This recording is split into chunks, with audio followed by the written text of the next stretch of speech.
pasar por un peaje todos los días, ida y vuelta al trabajo, sabemos cómo incide esto en nuestros bolsillos a fin de mes. ¿Pero es posible no pagar peajes? Bueno, parece que es posible, sobre todo teniendo en cuenta en algunos lugares donde no hay vías alternativas, donde no hay colectoras. Bueno, es una manda constitucional que el tránsito sea libre, de manera tal que efectivamente podría no pagarse. Bueno, vamos a hablar justamente de este tema con Andrés Gil Domínguez. Él es abogado constitucionalista. Andrés, bienvenido. Buen día, ¿cómo están ustedes? Buen Bienvenido. día, y por supuesto, aquí está con nosotros Esteban Lafuente, que nos va a dar la mala noticia, Esteban. ¿Cuánto nos cuesta finalmente a todos nosotros pagar los peajes todos los días? Así es.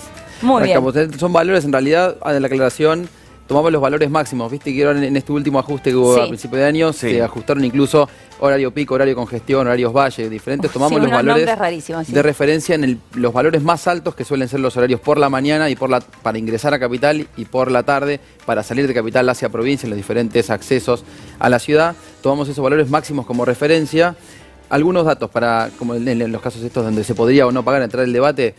Por día, venir a Capital desde Pilar insumiría 150 pesos si tomamos el acceso norte y el peaje en la ciudad, en la Ilia. Eso hablaría alrededor de 3.000 pesos por mes, siempre de vuelta el valor máximo que uno podría pagar. Es claro que pagando o con SUBE o con el telepase o cambiando los horarios, se reducen esos los costos, montos son menores, pero bueno, hablamos de 3.000 pesos en el monto más alto posible. Viniendo desde el sur, camino de 6 a Capital, también 140 pesos, ida y vuelta por día. Hablamos de 2.800 pesos al mes que habría que invertir o desembolsar para poder venir y salir de Capital. Y otro dato que también, otro caso que no es diario, pero sí se suma a este debate de los peajes, es la Ruta 2, el camino a Mar del Plata. Hablamos de ida y vuelta, teniendo en cuenta los peajes de la autopista Buenos Aires de La Plata y de la autovía 2, son 380 pesos el viaje, ida y vuelta a Capital. Bueno, atención, tenemos unas plaquitas para compartir con todos ustedes, para repasar esto que acaba de decir Esteban. Atención, Mar del Plata, ida y vuelta 380 pesos. Atención, porque aquí es uno de los casos, por ejemplo, donde no hay colectora. Bueno, aquí es 6 el costo del peaje, lunes a viernes en hora pico, que en realidad es la hora que mayormente utilizamos todos. Ida y vuelta 140 pesos al mes, sería un total de 2.800 pesos. Lo que se planteaba cuando se instauró, se autorizó este cambio de peajes, es que se hablaron de diferentes esquemas horarios con el objetivo también de desincentivar el uso del auto y que los ciudadanos o cambiaran de horario o eligieran transporte público. Cosa que sabemos que no ocurre si no le damos alternativas a la gente para que efectivamente con el transporte público, claro. ¿no? Bueno, Andrés, ¿cuáles son en realidad las opciones que tenemos nosotros como consumidores, como usuarios de los peajes, para defendernos? Fundamentalmente, la respuesta está en la Constitución argentina y en los tratados sobre derechos humanos, porque ambos consagran el derecho que tiene toda persona, un derecho constitucional y un derecho humano, a transitar libremente, sin que se le pueda imponer ningún tipo de barrera económica a dicho tránsito. Y también nuestra Constitución histórica, en varios artículos, estableció que no se podía imponer aduanas internas, ni tampoco se podía imponer a la circulación de mercaderías ningún tipo de gravamen que impidiese la libre circulación. El problema es que como el peaje no está contemplado en la Constitución, no está regulado, y no está regulado las vías alternativas, siempre esto ha estado sujeto a la interpretación judicial y la interpretación de quien administra y quien legisla. Y durante mucho tiempo, y especialmente esto se consolidó en la década del 90, durante el gobierno de Menem, durante el gobierno privatizador, se consideró que el peaje era una contribución especial, que podía ser cobrada, que no eran necesarias vías alternativas, porque, dijo la Corte de los 90 en aquella época, si se colocasen vías alternativas, se terminaba el negocio del Estado o de los concesionarios del Estado. ¿Así tal cual lo dijo? Sí, así tal cual. El negocio del se Estado. terminaba el negocio del Estado o el negocio de los concesionarios en términos de recaudar esta contribución especial. Concesionarios que no habían hecho ninguna obra, para lo cual se les dio, porque generalmente, ¿qué pasa? Normalmente se hace una obra, luego se cobra peaje para recuperar la inversión y luego sí, efectivamente, puede haber una ganancia, además de mantener esa obra. Igual la idea de una contribución, que es distinta de una tasa, de un impuesto, la contribución es los aportes que se hacen para el desarrollo de una obra o para el mejoramiento de lo existente. Claro. Con lo cual tiene que tener un determinado plazo y un determinado fin.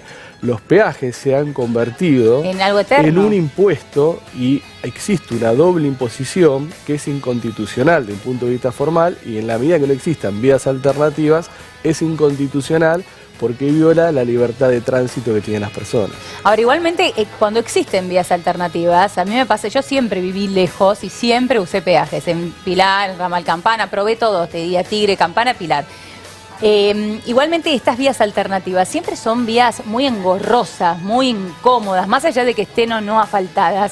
Me llevan muchísimo tiempo más. Son una vía alternativa un poco engañosa, ¿no? Bueno, la existencia de vías alternativas sin las condiciones mínimas de seguridad para el tránsito también violan los derechos de los usuarios y consumidores. No solamente deben existir vías alternativas. Claro, pero ¿cómo se definen las condiciones mínimas de seguridad? Bueno, hay condiciones para poder transitar en una ruta, hay condiciones mínimas de seguridad. Tiene que tener cierta capa asfáltica, cierta señalización.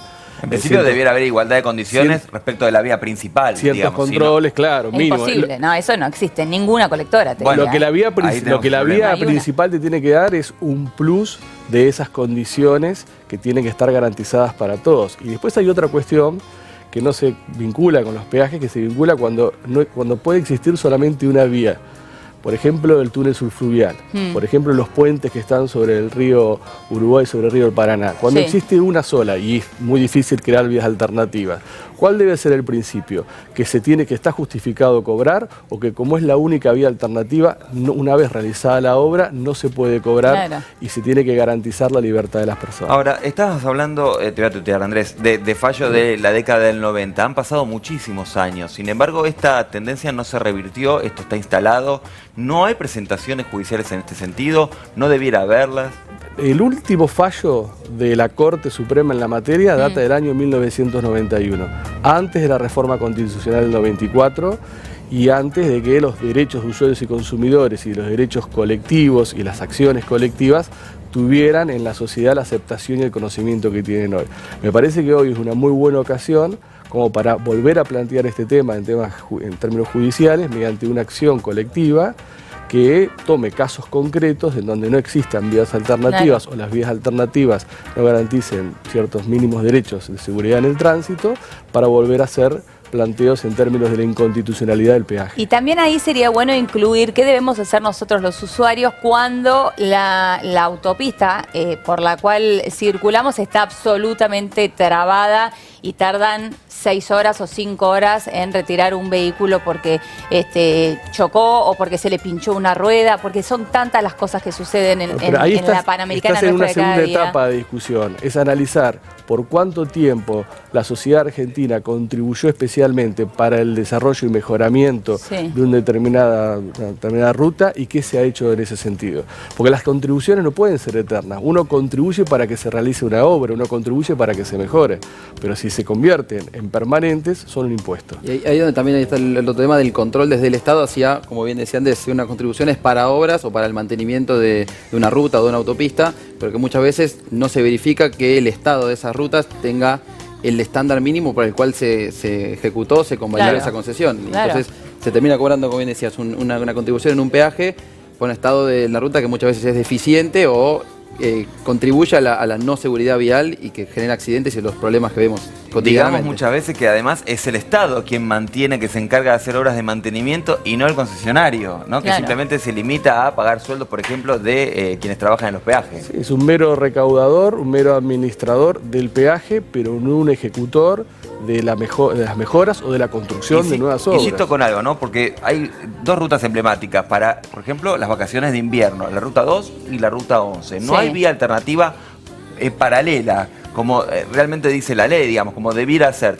Cuando uno habla con autoridades te dicen, bueno, hay alguna alternativa que, bueno, te invita a hacer 80 kilómetros más por rutas que no tienen las condiciones de seguridad necesarias y demás. ¿Qué puede hacer la gente?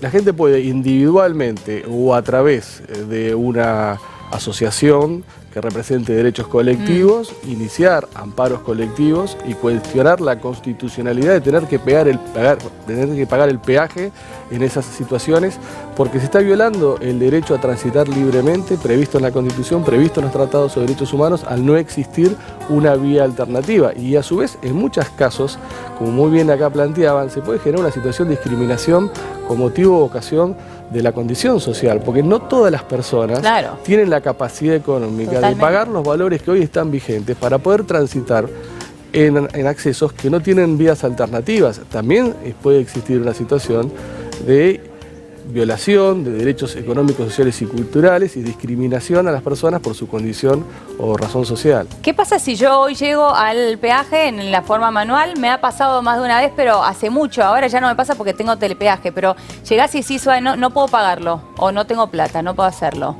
No, desde mi perspectiva prevalece tu derecho y te tienen que habilitar. ¿Pero qué pasa realmente? ¿Me pueden detener, decirme no podés pasar? No te dejan pasar. Solís y La Arena, Ruta Nacional número 8 y Ramal Pilar Panamericana, si uno dice no pago el peaje, levantan la barrera. Eso depende. Depende en cuál. Depende. En esos dos yo te puedo decir porque efectivamente la persona que llega a un peaje y está en ejercicio de su libertad de tránsito y no puede pagar el peaje, tiene que ser habilitado para seguir. Bueno, antiguamente a mí me ha pasado, ¿se acuerdan la época del pasacassette que lo sacabas entero? Se lo dejé al señor de la cabina como muestra de buena fe que yo iba a volver a pagarle en algún momento y así me dejó pasar y después tuve que volver a buscarlo. Ah, lo agarró, no te dijo pasar. No, lo agarró y se lo quedó, yo pasé y después como modo de garantía de alguna manera. Está mal eso. Sí, claro, creo que está mal. Porque en estos casos prevalece y se debe garantizar por parte del Estado, los concesionarios, tu derecho a transitar libremente. Claro. Entonces, en definitiva estás hablando de un impuesto. Digamos, de última habrá que blanquear. Sí, es que esto se ha transformado en un impuesto. Y como impuesto se ha generado una doble imposición, porque vos ya pagaste como impuesto, pagás tus impuestos para que se desarrollen este tipo de obras.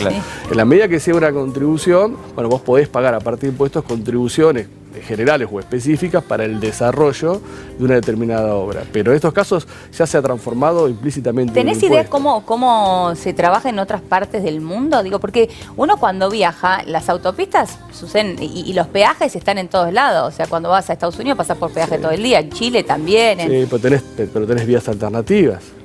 Tenés vías alternativas. Siempre tenés vías alternativas. Tenés vías alternativas. La discusión es cómo tiene que ser la vía alternativa. Si la vía alternativa tiene que ser paralela o la vía alternativa implica que de alguna manera, aún haciendo más kilómetros, vos vas a llegar al mismo lugar, pero no con la condición de velocidad y con la condición de desplazamiento que te da la posibilidad de una autopista, por ejemplo. Totalmente. Pero la discusión es si la vía alternativa debe ser paralela o si la vía alternativa no tiene que ser paralela, sino que vos podés llegar con más kilometraje o por otras rutas al mismo destino.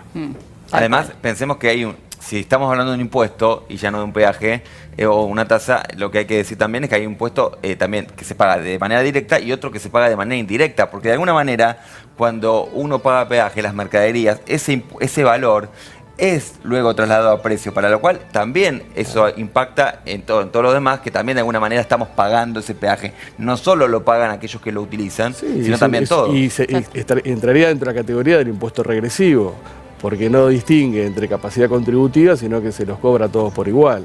Y también acá tendría serios problemas si se lo considera un impuesto. Bueno, muchísimas gracias a ambos.